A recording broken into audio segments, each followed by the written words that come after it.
Students, आज का ये वीडियो क्लास 11th के लिए है। क्लास 11th में जो भी स्टूडेंट्स कॉमर्स सब्जेक्ट लेना चाहते हैं उनके पास कॉमर्स में 3 ऑप्शन रहेंगे।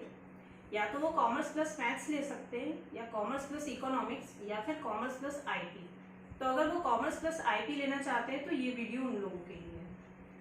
आईपी के फुल फॉर्म की बात अगर हम करें तो आईपी का फुल फॉर्म होता है इन्फॉर्मेटिक्स प्रैक्टिसेस। आईपी होता क्या है? It is similar to computer but involves a lot of programming. हम बोला जाए तो फर्स्ट सेकंड क्लास से ही कंप्यूटर पढ़ना स्टार्ट कर देते हैं, 10th तक हम कंप्यूटर पढ़ते आते हैं। तो कंप्यूटर में हम जो भी बेसिक सारी चीज़ें पढ़ते हैं जैसे कि हार्डवेयर सॉफ्टवेयर, वो सारी चीज़ें तो आईपी में रिकॉल होती हैं, लेकिन कई सारी प्रोग्रामिंग लैंग्वेजेस भी आईपी में आ जाती है। तो ये एक शॉर्ट इंट्रोडक्शन हुआ आईपी के बारे में। अब आज हम जो टॉपिक देखने वाले हैं ये बेसिक टॉपिक है क्लास 11th का, जो कि बहुत इंपॉर्टेंट भी है। कॉलेज वगैरह में भी ये टॉपिक कई बार पूछा जाता है। टॉपिक का नाम है block diagram of computer system. इसका एक नाम और है fundamental parts of computer system. तो आज हम ये बेसिक टॉपिक देखेंगे। पहले मैं आपको स्टार्टिंग बता देती हूँ। Input unit, output unit, CPU. CPU के दो पार्ट्स हैं, एएलयू, सीयू। मेमोरी दो टाइप की होती है, प्राइमरी और सेकेंडरी। अब इसको डिटेल में हम देखेंगे। सबसे पहले अगर इनपुट यूनिट की बात करें या ये ब्लॉक डायग्राम की बात करें तो इसको समझने के पहले हमें एक चीज समझना होगी कि जब भी हम कंप्यूटर के अंदर कोई भी इंस्ट्रक्शन देते हैं, या हम मान लीजिए हमें कोई डेटा ही टाइप करना है, ठीक है, तो कंप्यूटर में हम डेटा टाइप कर रहे हैं और मॉनिटर पे वो डेटा हमको शो हो रहा है, या कंप्यूटर में हम कोई डायग्राम बना रहे हैं माउस के थ्रू, वो इमेज हमें, या वो बोल सकते हैं पेंटिंग हमें शो हो रही है माउस मॉनिटर पे। तो ये सारी चीज क्या है? ये एक प्रोसेसिंग है जो block diagram of computer system के थ्रू फॉलो हो रही है पूरी। तो वो कैसे होती है वो हम देखेंगे यहाँ पे। तो यूजर का काम होता है डेटा को सेंड करना। डेटा को सेंड करना मतलब कोई भी उसके पास क्वेश्चन या कोई भी क्वेरी है, जैसे कि मान लीजिए यूजर कौन? आप, मैं, हम सब, ठीक है ना। हमको अगर कोई डेटा कंप्यूटर में एंटर करना है, ठीक है, तो वो हम किसके थ्रू करेंगे? इनपुट यूनिट के थ्रू। इनपुट यूनिट का काम क्या है? यूजर से इनपुट लेना। किसके थ्रू? वेरियस इनपुट डिवाइसेस के थ्रू। जैसे कि बोल सकते हैं अब इनपुट डिवाइसेस कौन कौन से? माउस या फिर कीबोर्ड, ठीक है। तो डेफिनेशन की बात करें तो दिस यूनिट मतलब input unit, this unit is responsible to take input or data from the user through various input devices like mouse, keyboard, etc. Mouse और कीबोर्ड मतलब इनपुट डिवाइसेस के थ्रू यूजर से input लेने का काम किसका है? इनपुट यूनिट का। वो इनपुट ले लिया, अब उस इनपुट यूनिट को फॉरवर्ड करेंगे आगे, कहाँ पे? CPU. CPU is the brain of computer system. जैसे हमारी बॉडी में सारी प्रोसेसिंग हमारे ब्रेन में होती है, इसी तरह कंप्यूटर में सारी प्रोसेसिंग करने का काम सीपीयू का होता है। इसीलिए सीपीयू को बोला है it is a brain of computer system. अगर इसके फुल फॉर्म की बात करें तो सेंट्रल प्रोसेसिंग यूनिट, ठीक है। सीपीयू को ब्रेन क्यों बोला है? Because all processing done here, क्योंकि जितनी भी कैलकुलेशन प्रोसेसिंग होती है वो सारी सीपीयू में होती है।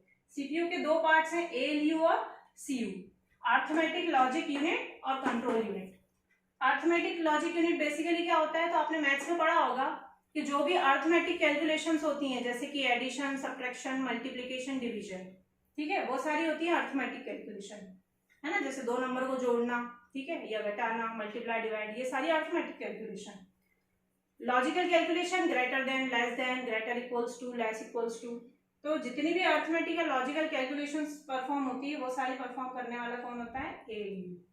जितना भी डेटा जो इनपुट यूनिट से आ रहा है, जो मेमोरी के पास से सेव होने के बाद आ रहा है, या कुछ भी data, input data, output data, सभी डेटा स्टोर या होल्ड करके रखने का काम किसका होता है? कंट्रोल यूनिट का।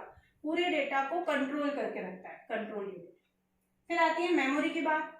मेमोरी जो हमारे डेटा को होल्ड करके रखती है। जब हमारी प्रोसेसिंग हो गई, आउटपुट आ गया, ठीक है ना, सीपीयू ने प्रोसेसिंग कर ली, आउटपुट आ गया, वो आउटपुट डायरेक्टली शो नहीं होता है, वो आउटपुट सबसे पहले मेमोरी में जाके स्टोर होता है। तो मेमोरी का काम क्या है? डेटा को स्टोर करने का। मेमोरी दो टाइप की होती है, प्राइमरी और सेकेंडरी।